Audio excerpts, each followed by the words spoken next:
Hello, BookTube. Do you ever have one of those mornings when it comes to watching YouTube videos?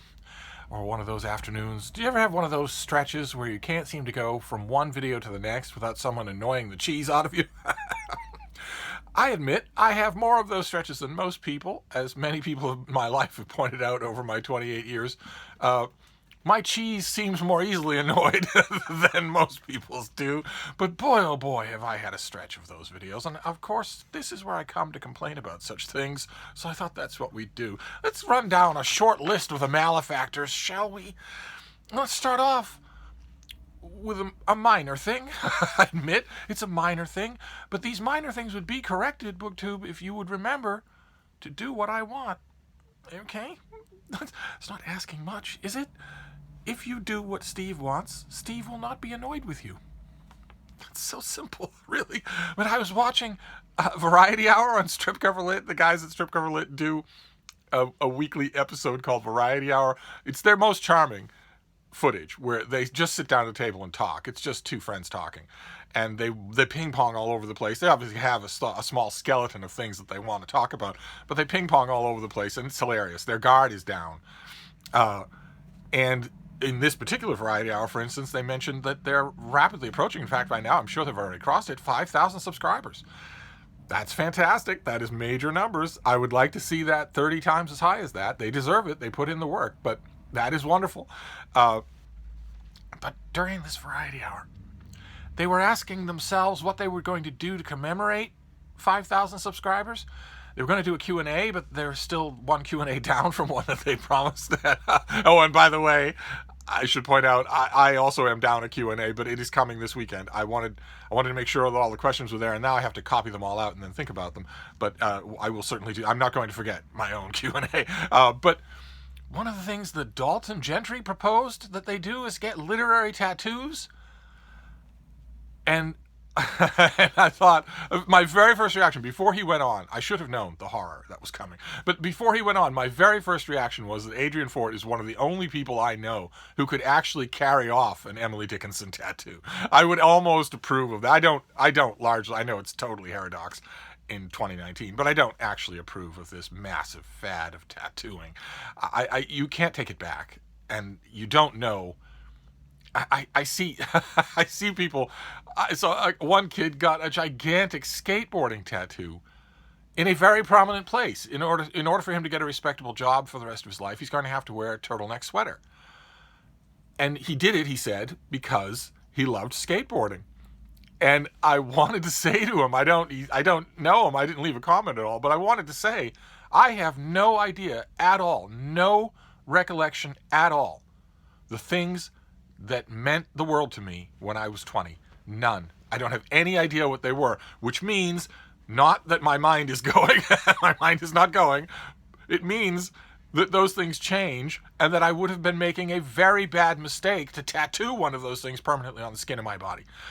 Especially since the tattoo will be ugly. All tattoos are ugly. But anyway, when they were talking about tattooing literature, I thought, okay, I could see that. I could see Adrian doing that, and I could see it working. And one thing you know for sure is that the 90-year-old you will still love Emily Dickinson. And then Dalton opened his yap and said that he would get one of Kurt Vonnegut's ranted catchphrases tattooed on his chest. So it goes. So it goes. One of the worst writers of the 20th century, and this is what now passes among his acolytes for wisdom. So it goes. I guess just ... was already taken. And that irritated the cheese out of me. that Dalton would think of doing that in express contradiction to my own wishes. And then I moved over to Shawn the Book Maniac's channel. Oh, God. It's bad enough on Shawn's channel that he is now drifting into a kind of fascination with the works of my bête noire, Alice Munro. One of the worst writers ever to work in the English language, lauded everywhere. A writer who, more than almost anyone else, certainly in fiction, is a pure distillation of boredom. Her books are pure, distilled blocks of boredom. And Shawn's drifting towards her, and he's doing a little to tweak me. I know he is. when all I want is for the rest of you to do what I say. Is that really so much to ask? But in this light, Shawn, for those of you who don't know his channel, I'll leave links to all of these Malefactors down below, because I think you could probably tell that I dearly love them. That's why they annoy the cheese out of me. There's only one exception on this list, someone I didn't know from a hole in the wall and don't want to know. But I'll leave a link to Shawn's channel below. Those of you who don't know who he is BookTube's Empress of Bailings. And he likes to bail on books. I swear, this was a Friday Reads video that he did, and you could practically see Julie Andrews in The Sound of Music. The hills are alive with the sound of bailing, and when she's throwing her hands open like that, books are flying out of them never to be picked up again. Shawn has a thing. We all have things on BookTube, don't we? Shawn has a thing called bailing, which he has taken to operatic lengths. Bailing on a book is when it's not that I'm going to put it down and I'm going to come back to it. It's, I have given this book a chance and I'm dropping it and I'm never going to pick it up again. And the idea behind bailing, the basic idea behind bailing, is a good one. You don't want to force yourself through a book through some sense of obligation, right? Or some sense of duty. Remember, in various tags, every once in a while, a tag will make its way into BookTube-landia, with some variation on what's a book you're ashamed you haven't read. And you notice when those tags go the rounds, every single booktuber, we're all radically different, and every single booktuber, when they get to that question, say, well, I'm not ashamed. That's the wrong word. I don't associate that with anything. And that's absolutely healthy. And that's at the heart of the idea of bailing, that there's no obligation here. There's no one looking over your shoulder telling you that you should read a book. So if you're not enjoying it, page after page after page after page of not enjoying it, then maybe bail on it. Maybe it's not the book for you. Maybe it's not the time for you to read that book. And that's okay. I don't have an objection to that. The problem that I have with Shawn's version of bailing is that I believe there's a small dopamine hit that you get when you bail on a book. There is a reward, a neurochemical reward that you get. And like any other neurochemical reward, it gets more pronounced the more you do it. I think that bailing gets easier to do, and is the easier it gets, the less accurate it gets as a reflection of the book. Some books, if you take bailing to an extreme extent, then you have taken it to an extent where a book has to absolutely wow your eyeballs out of the back of your head from page 1, or it's done. and I believe if you do that enough, you start to bail on books that don't deserve it. You start to bail on books unrealistically. And the point I would try to make here about that kind of eyeballs out the back of your head bailing is that is not a fair standard. And the people who do that, let's for instance vilify Shawn here since we're talking about him, the people who bail at that extent are applying to books a standard that they don't apply to anything else in their life at all. Shawn is, for instance, a married man. I would be willing to bet my last Boston cream pie that the very first initial microsecond impression that his current husband made on him was a normal one, or even a positive one. I'd be willing to bet that very first impression was not blowing his eyeballs out the back of his head. I know for sure that is not the first impression of tobacco, or alcohol, or caffeine. And the world is full of addicts to those things. So obviously, even a job, a hairstyle, a particular comedian, a movie, all of those things we give more time. We allow for it. And when you think about it, none of those things are as reliant on the complex unfolding of subtlety and nuance as a book is. Which means that bailing instantly, waiting, I sometimes get the impression that when Shawn starts a book, he's waiting to bail for the dopamine hit. And not just him. There are other epic bailers. No one approaches our Empress when it comes to readiness. And when you get to that point, you have placed a totally unrealistic expectation on a book. And so when I saw Shawn's Friday Reads with him bailing left, right, and center and laughing tra-la-la through it all, but worse was to come. BookTube, much worse was to come. The next thing I want to kvetch about is not someone who's not a booktuber. He's a YouTuber out in the general YouTube world, And if that made a shudder run down your spine, it well should have, because we have a little Lothlorien here on BookTube. We really do. And those of you who've been elsewhere, especially who've spent time elsewhere, will know what I'm talking about. This is on BookTube. You can cause a serious scandal by making a rude comment in a comments field. and that people will talk about it, and there'll be all sorts of reaction videos, and you'll have to apologize and maybe, you know, give a contextual video and a couple of other explanatory videos. And the rest of YouTube, the parts of YouTube that are measured in hundreds of thousands of subscribers, that is just, that would be nothing. A blip on the radar. The other parts of YouTube are ever so much worse. They are much more commercial. And the more commercial you get, the worse you get. That even applies to some YouTube channels. The more commercial you get, the more you start looking at your audience as a graph of rounded off potentialities as opposed to people, the worse you're going to get.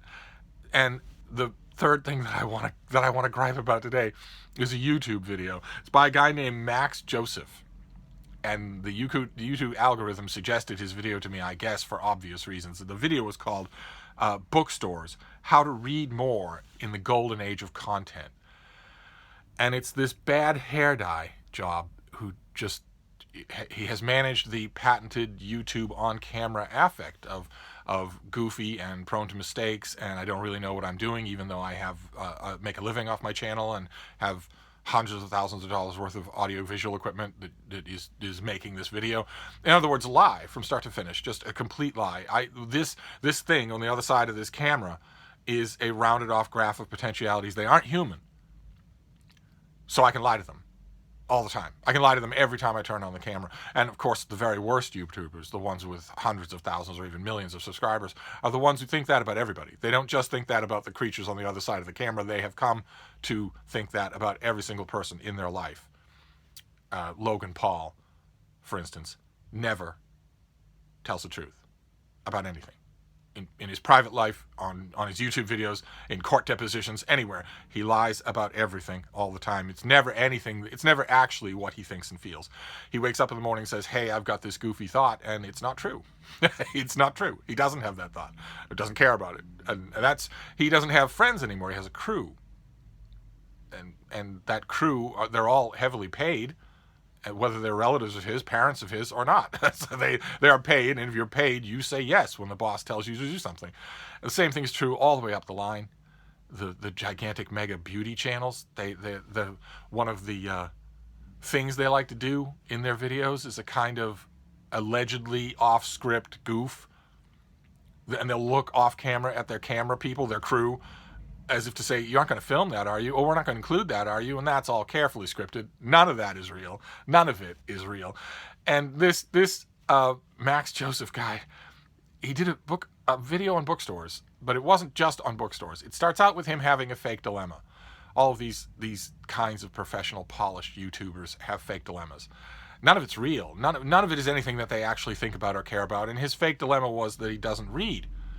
That he's always got, he's got a cloud of social media and other things attracting his attention, and wants to figure out, I want to figure out how I can read more. I'm going to go on a trip. I'm going to pack a bag, and I'm going to vlog myself going on airplanes, and I'm going to go to Brussels and England. I'm going to talk to all sorts of professionals to find out how I go about reading more.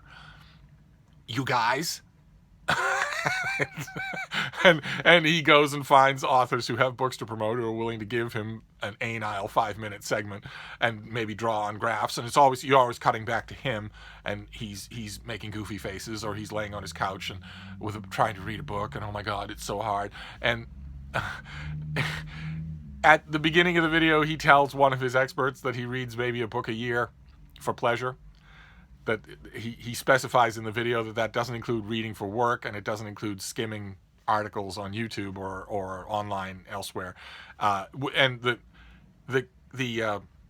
key takeaway from even that beginning is that all of that is a lie. Not only does he not read books for work, and not only does he not skim articles, he looks at pictures on Instagram like all other idiots, but also he doesn't read one book a year. He doesn't read anything. He doesn't read at all. He started that straw man as a kind of hook for the viewer, this creature called a viewer, not a human, a creature called a viewer, who exists only to be manipulated. So I'm going to create this fake, goofy, everyman, beautiful loser type thing that I'm not. Of course, you can't get to, I don't forget how many subscribers he has, but you can't get to do what he does for TED Talks or movies or whatever without knowing a lot. It's just, what you're doing is you're manipulating your audience into thinking that you want to be something, and you haven't figured out a way to be that yet. Such creatures do not have such wants. They do not dream of improving themselves. They don't think they need improving. They think they're perfect already. It comes off of every pore in his body during this video that this is all just manipulation. And the thing that bothers me about that kind of manipulation, where somebody is, I don't know, guys, let's find some experts and see if we can figure this out. The thing that bothers me about that is not that manipulation shows that they want you to think they're dumb. It's that manipulation shows that they think you're dumb. And that drives me nuts. That drives me nuts. No matter who it is, no matter who does it, on TV, in the movies, on a music stage, on YouTube, someone who starts from the assumption that their audience is dumb drives me nuts. And of course, at the end of the video, what's the upshot of the video? He talks to these fake experts. He goes to a big, elaborate bookstore in Brussels and shows you all around. The one element that might be worth your time to watch, you shouldn't watch this video. If you're on BookTube, it will drive you crazy, and you will feel condescended to. But the one benefit that it has, if maybe you turn the sound off, is that it gives you a good tour of this one ostentatiously, insanely beautiful bookstore in Brussels. That again irritated me, because the bookstore, apart from the video, apart from the manipulative use the video was making of the bookstore itself irritated me, because it is, if we don't make this kind of weird flashing lights Disneyland experience out of a bookstore, then who would go to a bookstore? What kind of loser would go if it didn't have this? But anyway, when he's done with all of this lying to his audience, what's the conclusion that he comes to about how to read more? You should probably read more. Thanks a lot. That's great. yeah. I right now I read almost not at all during a day. It turns out if I read much more than that, I'll get many more books read. Guys, did you know that? Here's a word from my sponsor. And we're going to finish out this quartet of terror with my Belle Dame Sans Merci.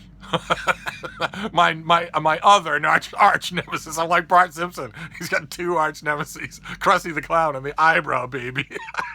And that, of course, is Sabrina from Steakuccino.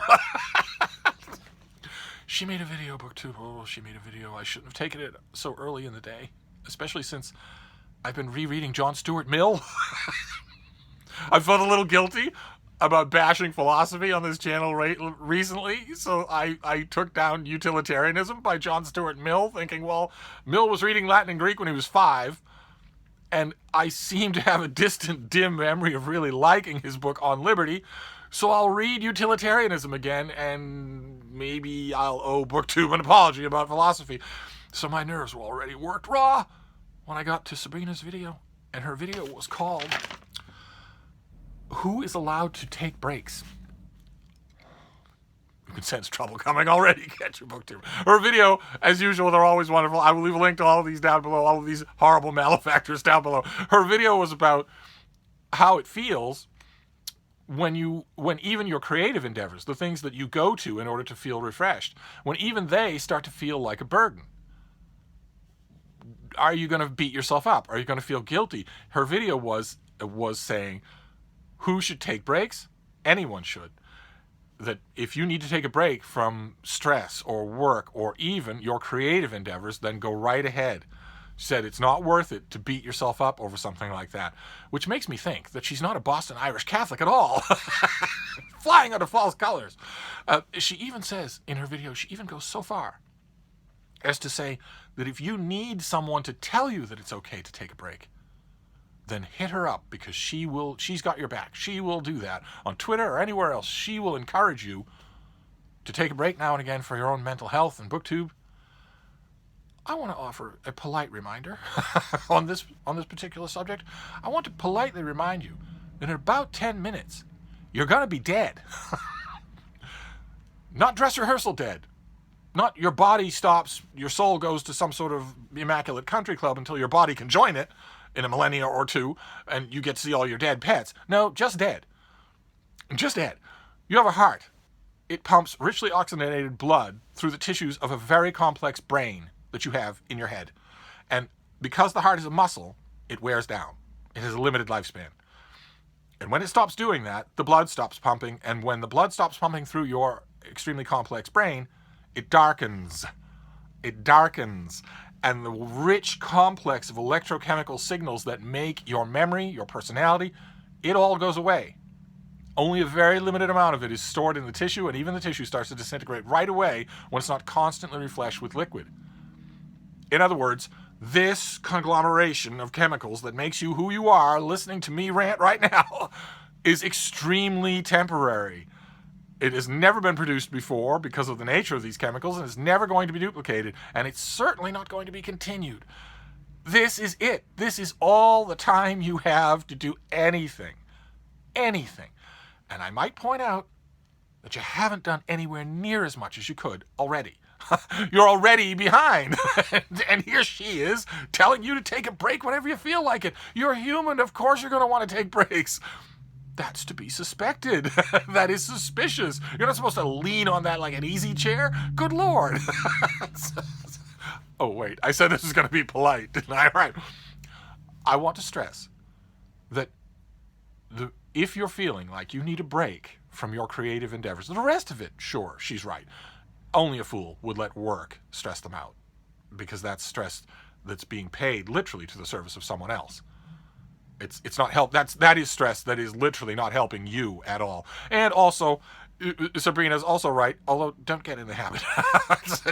She's still evil. They're all evil. Everyone is evil except me.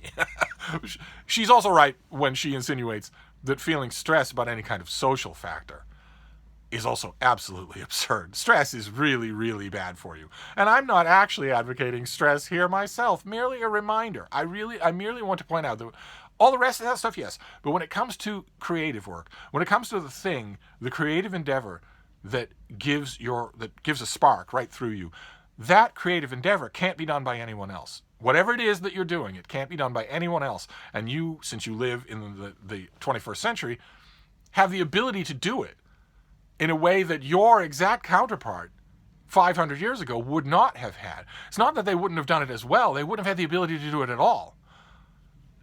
If you were a 21-year-old woman in England in 1519 instead of 2019, you would not be writing. You would not be making poetry. You would not be trying your local theater. You would not be doing any of that. You would be affianced to marry or married already and having your third kid. And that'd be it. There wouldn't be any say in the matter. You wouldn't have any ability to support yourself outside of that system in order to eat.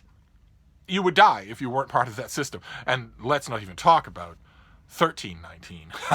Okay? If that was 1519, 1319, the more you read, the more you realize how incredibly privileged you are to live right now. And so, that creative endeavor, whatever it is for you that makes a thrill run right through you, is something that you should be doing. You owe it to the world to put whatever is unique in you out into the world separate from you, specifically because the weird concatenation of chemicals that makes you who you are is so perishable. It's not just that your heart will eventually wear out. It's that some 19-year-old texting on her phone could wipe you out in an intersection tomorrow. Now, she will go to jail for a few years for texting while driving, but you'll still be dead. Any of that could happen at any time. Look at all the booktubers we've lost that seem so hale and healthy and are now pushing up daisies. They say that the ghost of Adam at Memento Mori still haunts the bordello where his bullet-riddled body was found. My point being that when it comes to that creative endeavor, you will have all the time there is in existence to rest from that endeavor when you're dead. Okay? In between then and now, you have the ultimate person looking over your shoulder. Remember, I was discarding the idea of people looking over your shoulder, and that should be discarded, except for one. There's one person looking over your shoulder when it comes to those creative endeavors. Sabrina's right about all the rest of it. Take breaks from any of the rest of it, including BookTube, if you want. BookTube, this is a hobby for all of us. This is fun for all of it. It should never be a source of stress. But when it comes to that creative endeavor, whatever that thing is that you make or are dreaming of making, when it comes to that thing, the ultimate person staring over your shoulder, impatiently waiting for you to do it, take every minute to do it all the time, don't take breaks from it. That person is that unknown stranger in some library, maybe 10 years from now, maybe 20 years from now, maybe 70 years from now, maybe 2,000 years from now. I've seen it happen in all cases. Who is, unbeknownst to you or them, waiting to read or experience your creative endeavor. You are their key to their own creative endeavor. We've all had that, right? We've all experienced that. Some book that we fish out of the back stacks of a library, some paperback that we fish out of a flea market, an author we've never heard of, to talk about BookTube, but also art. You're wandering around in an art museum. You went there for the big exhibit that's drawing in all the crowds. You wander into a back room and find something that changes your life. That wouldn't happen if that artist had rested from their creative endeavors. Those books wouldn't be there if those artists had done that. And that person down the line who's waiting for you, that person is the person that you need to work for. And that person isn't going to be consoled if they open a book and it's blank pages except for one note saying, "Hi, whoever you are, I really felt like I needed a break." Sabrina said it was okay to take a break. So, my polite rejoinder to... what's the title of the thing? I've even forgotten. It was like 10 hours of ranting here. Who is allowed to take breaks? My polite answer is nobody. Nobody's allowed to take breaks. Get back to work. Why are you even watching this video? And that was just the beginnings of my YouTube warning. I'm going to hope for better in the course of the day. I have a bunch of stuff to do, and then I'm going to come back, and of course I will turn on YouTube and see what I missed. And I'm hoping for better. I'm hoping that I will hit a couple of videos that don't make me blood boil. So should we wrap up with some lessons here? Don't have Kurt Vonnegut's crappy catchphrases tattooed on your body forever. Okay? Don't bail on any book in the first 5 pages. Okay? Don't go jetting off to Brussels to have a fake expert give you fake advice about a fake problem, about how you should fake read more fake books. Okay? And also, when it comes to taking breaks from your creative endeavors, not work, not BookTube, not school, not stress of any kind, but from the thing that you're making or will make, when it comes to taking breaks from that, don't take breaks from doing that. Don't take breaks from doing that. Do that. Like the hordes of Saruman. We're at your back every minute of every day. Because I guarantee you, I say all the time on this channel, because this channel is so cheerful, that in about 10 minutes you're going to be dead. There's something I don't often say to stress enough, which is that before that 10 minutes is over, in 10 minutes you're going to be dead, but in 9 minutes you're going to know you're dying. Unless you're very, very lucky, you're going to know it's coming. You're going to be able to look back and see, and I guarantee you, with wires coming out of every orifice you have, and your loved ones hanging around hoping that you left them something, and finally waiting to see the back of you, I guarantee the thought in your mind is going to be, I wish I hadn't taken those breaks. I wish I'd written one more poem. I wish I'd written one more short story. I wish I'd written one more song. I wish I'd done that, because when you get to that edge of the precipice, you're going to know you don't have any more time. So there. So happy Friday. I had a rotten string of videos, and if I'm not going to share that with you, who am I going to share it with? Frida? I don't think so. So I will finally settle down. But I will be back. We have plenty of other things to talk about, you lucky people. You.